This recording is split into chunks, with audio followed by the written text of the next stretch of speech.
completely healthy. Harvard University had set up a team of doctors to examine how to cure Alzheimer's disease in the United States and Western countries. It's a horrible disease because your memory slowly vanishes and you become no more the person you were. And they brought in the Israeli doctors also to participate in the joint research. And they came to about 3 years ago a conclusion. They found an international comparison showed that India had the lowest incidence of Alzheimer's disease. And that surprised them because India is known for diseases. And how is it that India escaped having Alzheimer's disease as an epidemic?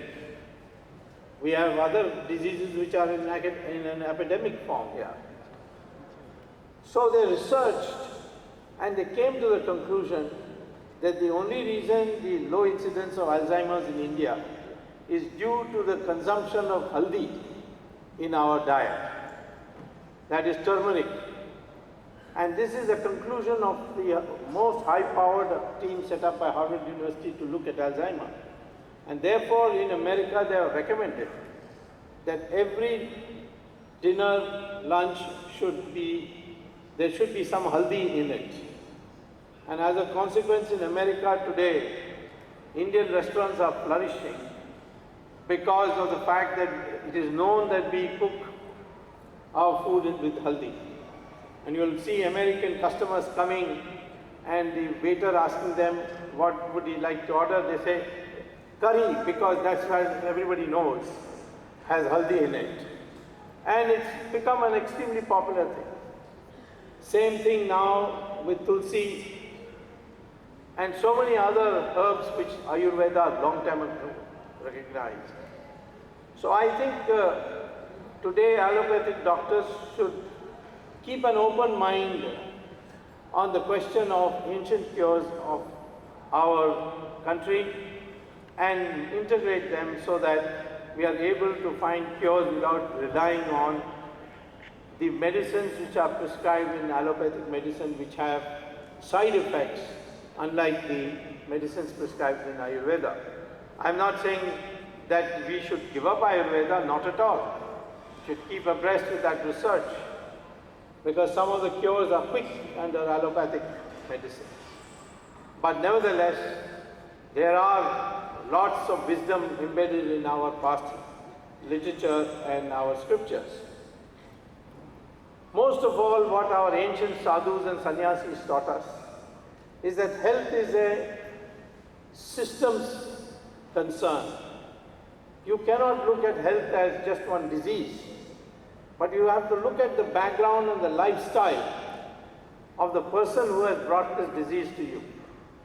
And therefore today there is need for doctors not to be expert in this memory capacity of what is the latest medicine that has come in the journals, but to look at the lifestyle of the person, whether the fact that he had this disease doesn't come back or other such disease don't come back, to look in terms of the lifestyle he leads and make changes in his lifestyle. Yoga is so popular today that in America there is no city without a yoga center. Today, this is one aspect where yoga has been brought into the main curriculum.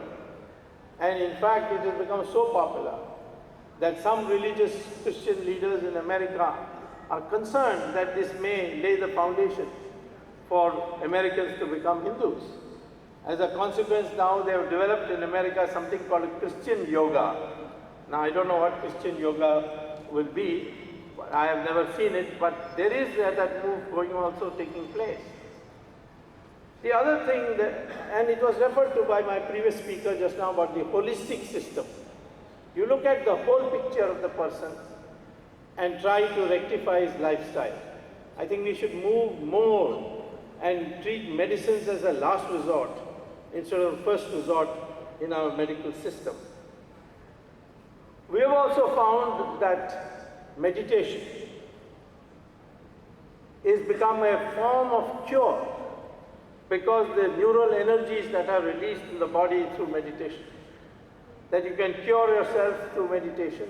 And certainly, in terms of stress today, it is being widely recognized in the United States and Western countries that the teachings of our great books, of Bhagavan Mahavira, Bhagavan Buddha, and all the wisdom in the Vedas, that in fact, if your aspirations are to achieve a goal, without being attached to that goal, without taking victory, success as personal to yourself, but as a goal for achieving, but that the fruits of the action are really determined by God Himself, as Lord Krishna says in the Gita, then stress comes down very sharply.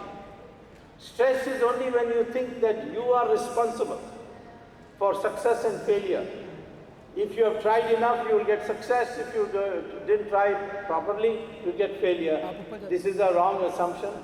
And certainly in India, all our gurus teach us that what ultimately happens is due to the total accumulation of karma, and therefore you should not hold yourself responsible for failure.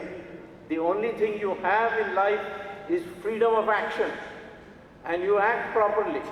And in the end, those good actions will accumulate and give you a result in the long run. May not be in a particular situation, but in an overall situation. You may find yourself sometimes trying very hard and getting nothing. You may try sometimes nothing. You may not do anything and may fall in your lap. Maybe your auntie will die and leave you 10 crore rupees, which you will never would have expected. That kind of situation can be best explained in our religion, that the only freedom you really have is freedom of action. But the fruit of that action comes according to what is called in Sanskrit as prarabdha. So I would say this is what we need to do. And I would like to therefore say to you that you will notice in our ashrams in the country that we have so many foreigners coming, rich foreigners, and they are all saying the same thing. We have achieved all the material progress we want, but we have not been able to be happy. And they have come to learn from our sadhus and sannyasis. And they learn here and then they become new persons. We have had Hollywood actresses come here and learn how to become happy. Very famous Hollywood actresses such as Julia Roberts and others who have come here to learn the science of happiness, which our rishis and munis have taught us. So therefore I would say that the part of the medical profession should include this ability. Of course it belongs more in the area of psychology and psychiatry, but still it is part of the medical profession and a certain amount must be given. We have to ask ourselves this question: why is it the most respected sadhus in our country dress so simply as Swamiji here, Param Pujaniya Padma Sakar Maharaj Ji? You will not find in the West a Swamiji dressed like this.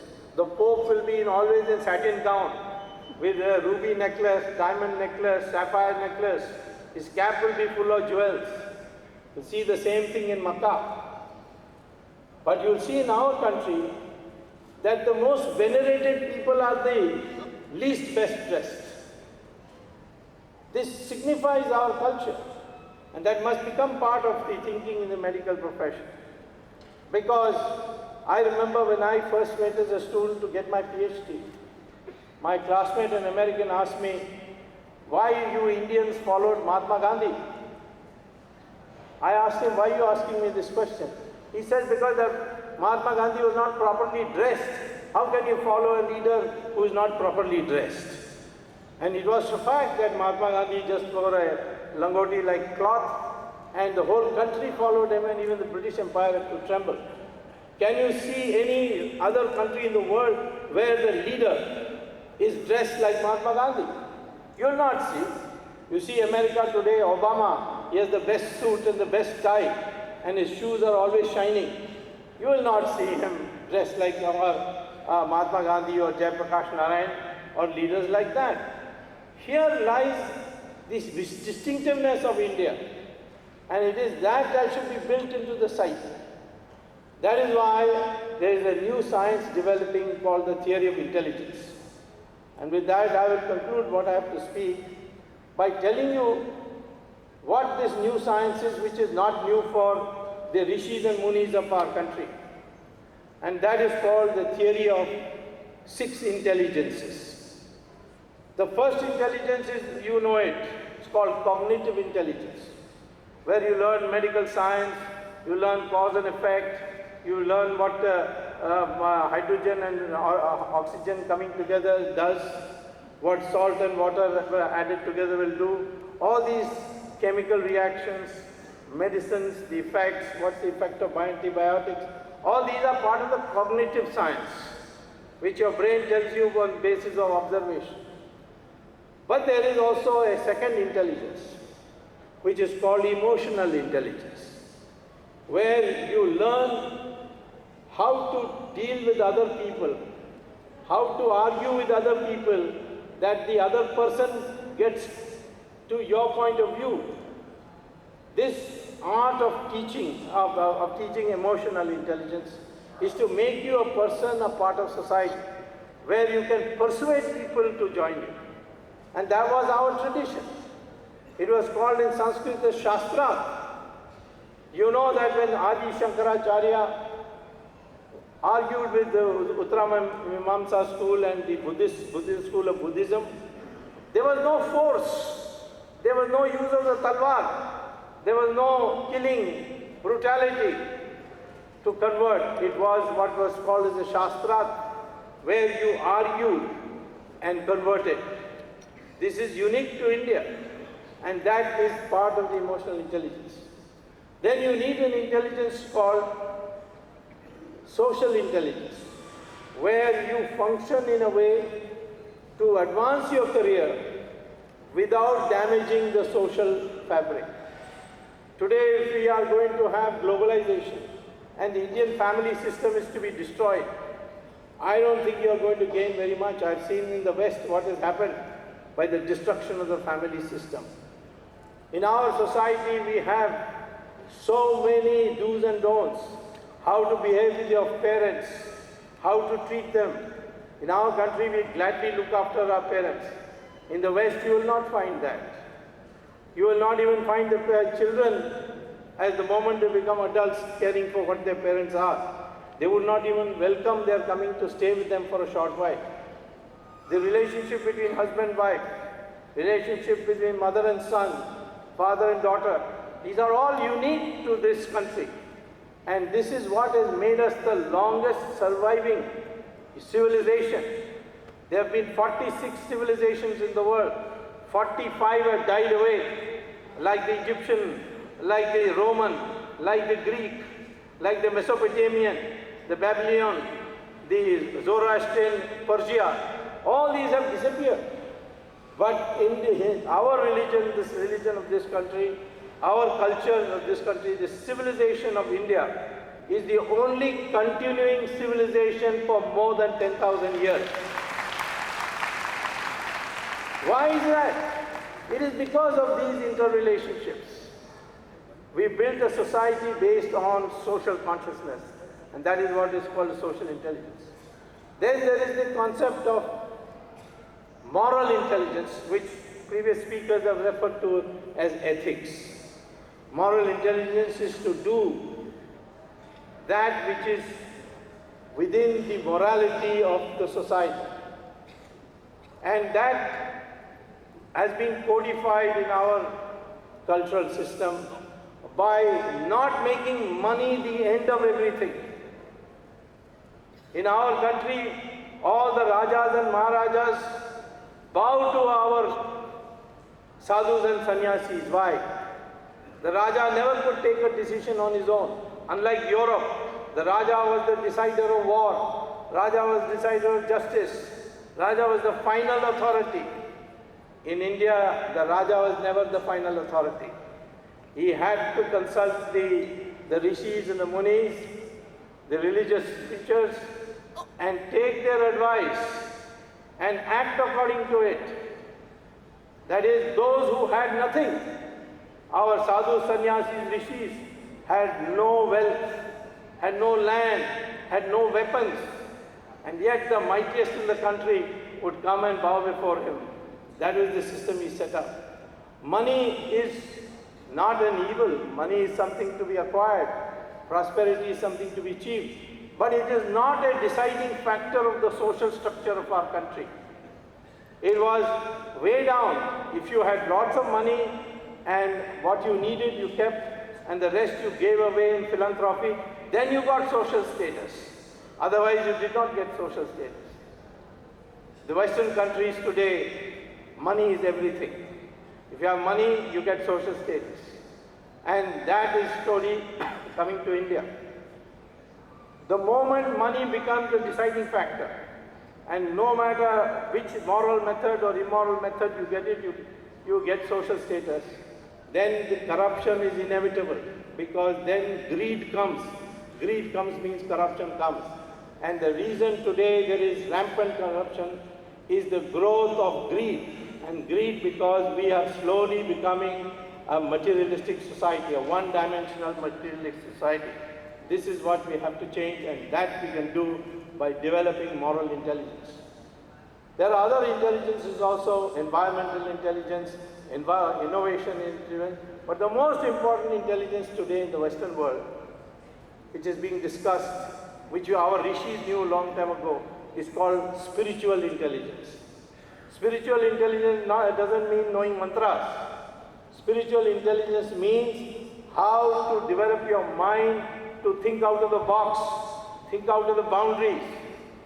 The rishis of long time ago have told us that all the knowledge of the past, future and present is available in the Brahman, which in English is called the cosmos, which is surrounding this world. And if your mind can connect to it, then you will be able to tap into these huge reservoirs of knowledge, and you will become what is called in common parlance as genius. This in modern Western terminology is called the neural Wi-Fi. Like you can run your computer without any wires because there is Wi-Fi. The same way your brain can connect to the cosmos through a Wi-Fi system developed in your brain through meditation, then you will become the most knowledgeable person.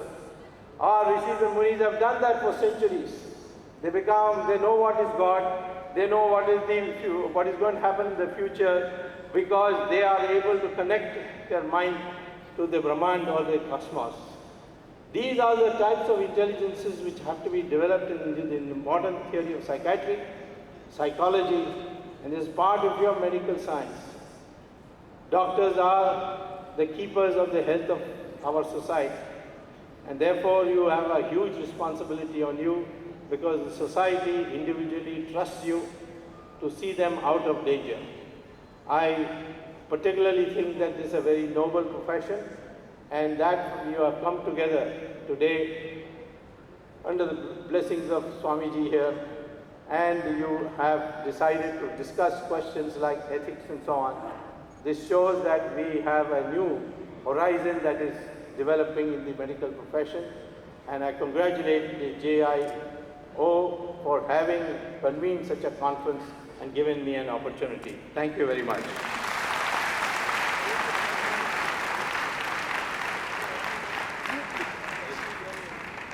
Dr. S.B. Jain and Dr. Ajit Bida will felicitate Dr. Subramanian Swamy.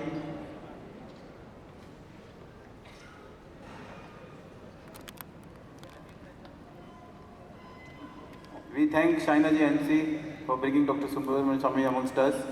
Shainaji, thank you very much.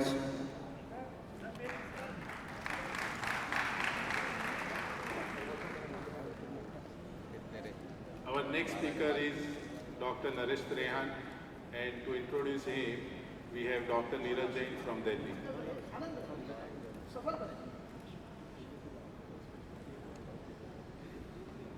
Dr. Neeraj Jain is President of Delhi JDF